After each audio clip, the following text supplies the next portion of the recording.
હાલ ગીર સોમનાથ જિલ્લો ખૂબ ચર્ચામાં છે અને ગીર સોમનાથ જિલ્લાના કલેક્ટર દિગ્વિજયસિંહ જાડેજા તેમનો વિડીયો પણ હાલ જે સોશિયલ મીડિયા ઉપર વાયરલ થઈ રહ્યો છે। જે વિડીયોમાં તેઓ એક મીટિંગમાં કોઈને ખખડાવતા જોવા મળી રહ્યા છે।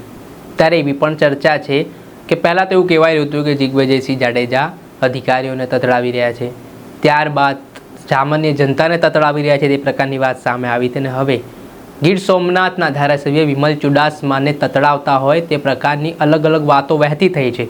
ત્યારે આ મામલે ગીર સોમનાથના ધારાસભ્ય વિમલ ચુડાસમાએ સ્પષ્ટતા કરી છે, સાથે તેમણે શું ચીમકી આપી છે, શું કહ્યું છે, વાત કરીશું આ વિડીયોમાં। વૈષ્ણવજન તો તેને કહીએ જે પીડ પરાઈ જાનાને રે। નમસ્કાર દર્શક મિત્રો, નવજીવન ન્યૂઝમાં આપનું સ્વાગત છે। હું છું ફૈઝાન। ગીર સોમનાથ જિલ્લાના વેરાવળ તાલુકામાં મોટા પ્રમાણમાં મેગા ડિમોલેશનની કામગીરી હાથ ધરવામાં આવી છે।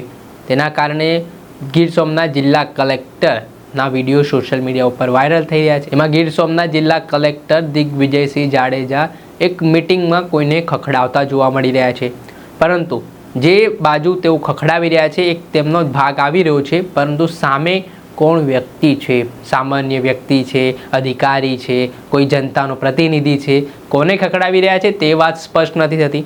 પરંતુ આ ઘટના સામે આવ્યા બાદ અલગ અલગ પ્રકારની વાતો વહેતી થઈ હતી। પહેલાં તો એવું કહેવાય રહ્યું હતું કે આ વિડીયોમાં દિગ્વિજયસિંહ જાડેજા સામે જે પક્ષે છે તેમાં તેમના જ અધિકારીઓને તતડાવી રહ્યા છે। ત્યારબાદ એવી વાત વહેતી થઈ કે આ અધિકારીઓને નહીં પરંતુ તેમના પાસે રજૂઆત કરવા માટે આવેલા અરજદારો છે તેમને તતડાવવામાં આવી રહ્યા છે। ત્યારબાદ આટલું જ નહીં, એવું પણ કહેવાય રહ્યું હતું કે ગીર સોમનાથ જિલ્લાના હાલના ધારાસભ્ય છે વિમલ ચુડાસમા તેમને દિગ્વિજયસિંહ જાડેજા તતડાવી રહ્યા છે। એટલે અલગ અલગ પ્રકારની વાતો વહેતી થઈને ત્યારબાદ જ્યારે વિમલ ચુડાસમાનું નામ સામે આવ્યું તો તેમણે એક વિડીયો બનાવ્યો અને પોતાની સ્પષ્ટતા કરી।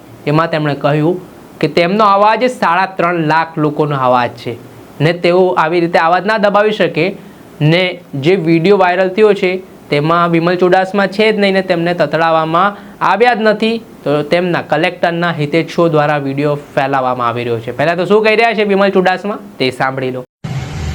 મારું નામ વિમલ ચુડાસમા છે ને હું સોમનાથના ધારાસભ્ય તરીકે સેવા આપું છું। ત્યારે સોશિયલ મીડિયાના માધ્યમથી મને જાણ થઈ કે એક વિડીયો ફરી રહ્યો છે અને એ વિડીયો કલેક્ટરનો ફરી રહ્યો છે અને કલેક્ટર એ જે ઉગ્ર ભાષામાં મને બોલી રહ્યા છે એવો વિડીયો કટિંગ કરી અને મારા વિરોધીઓ અને કલેક્ટરના હિતેશી દ્વારા ફેલાવવામાં આવ્યો છે।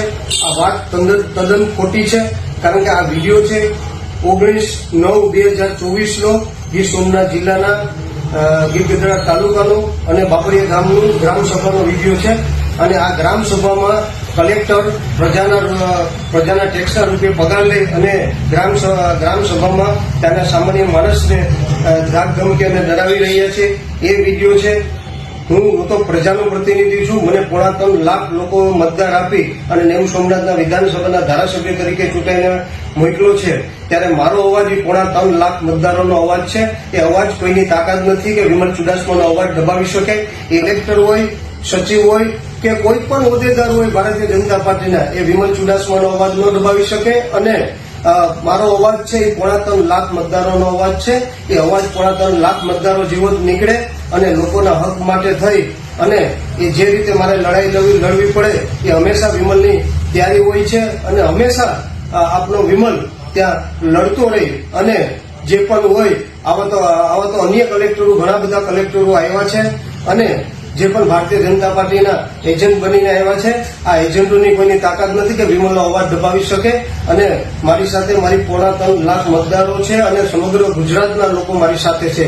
અને ત્યારે એ વિધાનસભાનો ફ્લોર હોય કે કલેક્ટરની ઓફિસ હોય કે અન્ય ઓફિસ હોય, ત્યારે લોકોના હક માટે થઈને મારો અવાજ 3.5 લાખ મતદારોનો અવાજ જેવો જ નીકળવાનો છે અને કોઈની તાકાત નથી કે મારો અવાજ દબાવી શકે। આ હતા ગીર સોમનાથ જિલ્લાના કોંગ્રેસના ધારાસભ્ય વિમલ ચુડાસમા। તેમનું કહેવું છે કે મને બદનામ કરવા માટે ખોટી રીતે આ વિડીયો બનાવીને મારા નામનો ઉલ્લેખ કરીને આમાં કલેક્ટર છે તે તતડાવતા હોય તે પ્રકારની વાત કહેવામાં આવી રહી છે, તે વાત તદ્દન પાયા વિહોણી છે।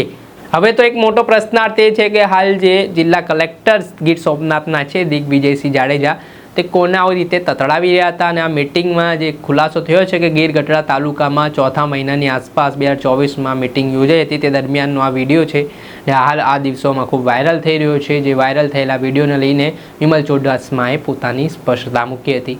દર્શક મિત્રો, ત્યાર સુધીમાં બસ આટલું. આવા નવા વિડીયો સાથે આપને માહિતગાર કરતા રહીશું. એટલે નવજીવન ન્યૂઝની ચેનલને આપ લાઇક કરી લો, સબસ્ક્રાઇબ કરી લો અને શેર કરવાનું ભૂલતા નહીં. વૈષ્ણવજન તો તેને કહીએ જે